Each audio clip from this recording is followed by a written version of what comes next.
Good morning, class. Today is your MS class. Students, today I will start chapter 6, The Useful Thief. Okay? The useful thief means चोर, useful means उपयोगी चोर. Okay? तो इस chapter में हम पढ़ेंगे कि एक चोर कैसे उपयोगी हो गया, कैसे वह यूजफुल हो गया. ओके, चोर क्या करते हैं? चोरी करते हैं. वो तो सामान चुराते हैं, पैसे चुराते हैं, जेवर चुराते हैं, पर इसमें उसका क्या यूजफुल था, वह क्यों उपयोगी हो गया, इस बारे में हमें इस चैप्टर में उसकी स्टोरी हम रीड करेंगे. Okay, now let's start. A long time ago, there lived a trader in a small town. काफ़ी समय पहले कौन रहता था? There lived a trader, एक व्यापारी जो है एक छोटे से शहर में रहता था.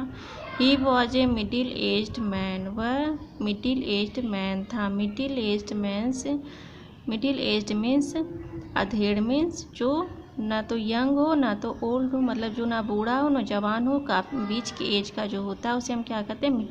Middle aged. ओके, तो वह मिडिल एज मीन्स हिंदी में कहेंगे इसको अधेड़ आदमी था. Quite rich but A widower. वह एक मिडिल एज अधेड़ आदमी और पूरी तरह से क्या था? धनी था, लेकिन ए विडोवर था. विडोवर किसे कहते हैं? विडोवर मीन्स विधुर, जिसकी ऐसा आदमी जिसके वाइफ जो है, जिसकी वाइफ की डेथ हो गई हो, उसे हम क्या कहते हैं? विडोवर. ओके, ऐसे आदमी जिसकी वाइफ की डेथ हो गई हो उसे हम विडोवर या हिंदी में विधुर कहते हैं. ओके, तो वह क्या था? विडोवर था मीन्स उसकी वाइफ की डेथ हो चुकी थी.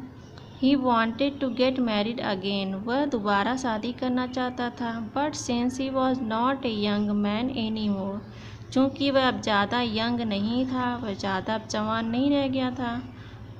Okay, no girl wanted to marry him. कोई भी लड़की उससे शादी नहीं करना चाहती थी. कोई भी उससे शादी नहीं करना चाहता था, कोई भी लड़की, क्योंकि वह अब न तो यंग नहीं रह गया था, अब वह बूढ़ा होने वाला था, वह मिडिल एज्ड हो गया था.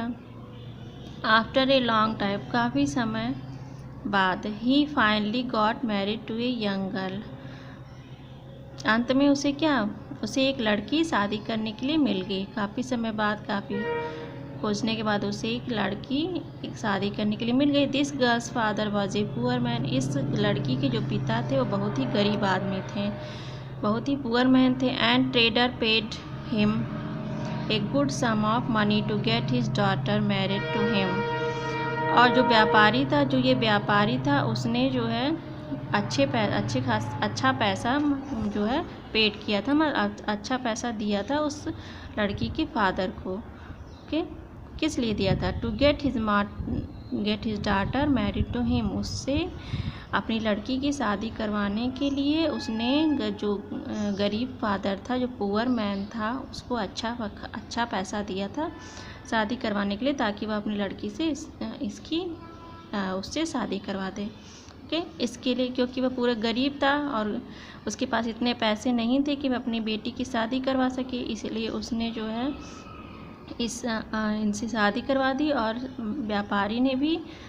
व्यापारी ने उस गरीब पिता को, उस गरीब मैन को काफ़ी पैसे दिए उसके बदले में. Okay, this is how his wish of getting married finally materialized. इस प्रकार से किसी प्रकार ही उसकी जो इच्छा थी वह शादी करने की अंत में जो है पूरी हो गई, अमल में आ गई. मतलब जो उसकी इच्छा थी काफ़ी दिनों से शादी करने की, वह अंत में जाके अमल में आ गई, मीन्स पूरी हो गई. ओके, मटेरियलाइज्ड मीन्स अमल में आया. बट द गर्ल, लेकिन girl was not at all happy with the marriage. लेकिन जो लड़की थी वह इस शादी से खुश नहीं थी. She did not let her husband hug her और even come close to her. वह कभी भी अपने हस्बैंड को, मीन्स जिससे उसकी शादी हुई थी, इस आदमी को कभी भी हग नहीं करती थी, मीन्स कभी भी गले नहीं लगाती थी. यहाँ तक कि कम क्लोज टू, उसके नज़दीक भी नहीं आती थी, क्योंकि वह खुश नहीं थी इस शादी से, इसलिए वह इनके नज़दीक नहीं आती थी. The trader was unhappy with his wives attitude. जो ट्रेडर था, व्यापारी था, वह वाइफ के इस एटीट्यूड से, इस व्यवहार से, अपनी वाइफ के इस व्यवहार से बहुत ही दुखी रहता था। Okay. One night while the trader was sleeping alone in his room.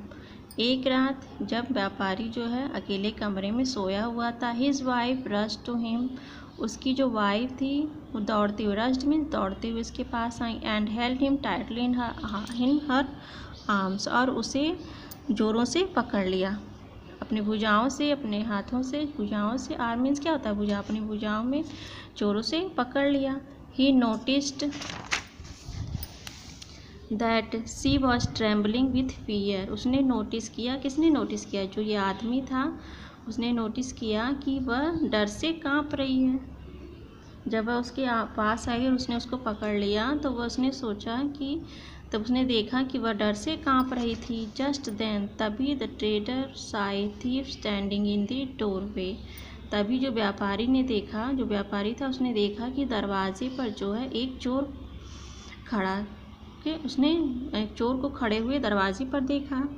This made the whole thing clear to him. इसने सारी चीज़ों को क्लियर कर दिया उसे। वो समझ गया कि जब उसने देखा कि चोर दरवाजे पर खड़ा है तो वह समझ गया कि क्यों उसकी वाइफ जो है दौड़ते हुए इसके पास आए, उसे पकड़ लिया, क्योंकि वह चोर को देख करके डर गई थी, इसलिए वह दौड़ते हुए इसके पास आ गई। तो जब उसने चोर को देखा तो वह समझ गया कि आखिर क्यों वह डर रही है। उसने चोर से कहा, he said to the thief, उसने चोर से कहा, फ्रेंड, दोस्त, my wife never use to come close to me.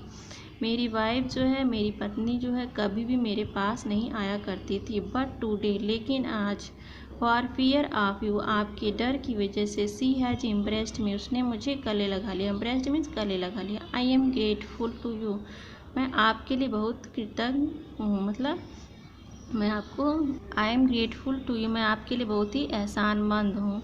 You can take whatever you want to take from my house. इससे वह जो व्यापारी था, जो ट्रेडर था, बहुत खुश हो गया था। उसने क्या कहा? उसने खुश होकर चोर से कहा कि तुम जो कुछ भी लेना चाहते हो वह मेरे घर से ले सकते हो, क्योंकि वो बहुत खुश हो गया था। जब उसकी वाइफ उसके पास आ गई तो उस वजह से वो बहुत खुश हो गया, और उसने चोर से कहा कि तुम्हारी वजह से वो मेरे पास आई है, इसलिए तुम जो चाहे ले सकते हो, मेरे घर में से जो तुम लेना चाहते हो ले सकते हो। द थीफ वॉज सरप्राइज, जो थीफ था, चोर था, वो बहुत ही आश्चर्यचकित हुआ। बट ही रिप्लाइड लाफिंगली, लेकिन उसने हंसते हुए उत्तर दिया।